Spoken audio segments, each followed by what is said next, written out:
সুস্থ হওয়ার জন্য এই ৭টি ধাপ বা ৭টি স্তর বা ৭টি দিক আমাদেরকে জানতে হবে। এই ৭টা জায়গায় আপনাকে ঠিক করতে হবে। ৭টা জায়গা যদি আপনার ঠিক থাকে তাহলে আপনি পরিপূর্ণভাবে সুস্থ হতে পারবেন। এরপরে যে ধাপটা বা সিস্টেমটা ঠিক করতে হবে সেটা হচ্ছে আমাদের প্রদাহ কমাতে হবে।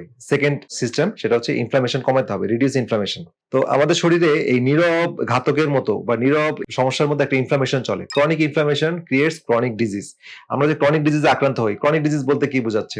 আমাদের ডায়াবেটিস, প্রেশার, অ্যালঝেইমার্স ডিজিজ, বিভিন্ন হরমোনাল ইমব্যালেন্স, থাইরয়েডের প্রবলেম, হ্যাঁ? আমাদের ক্রনস ডিজিজ, আলসারেটিভ কোলাইটিস, হজমের সমস্যা, বিভিন্ন ধরনের problem, even auto immune disease গুলো, ইভেন সর্বোপরি সবচেয়ে খারাপ হচ্ছে ক্যান্সার। তো সবগুলো কিন্তু এই ক্রনিক ইনফ্লামেশন ধাপে, ধাপে চলতে একটা জায়গায় যেয়ে এই সমস্যাগুলো তৈরি করে। তো এই ক্রনিক ইনফ্লামেশন কমাতে গেলে আমাদেরকে অবশ্যই চিনি কমাতে হবে, ট্রান্স ফ্যাট কমাতে হবে এবং পলিউটেড খাবার বা ভেজাল খাবার বা রং ফুড এগুলোকে এভয়েড করতে হবে।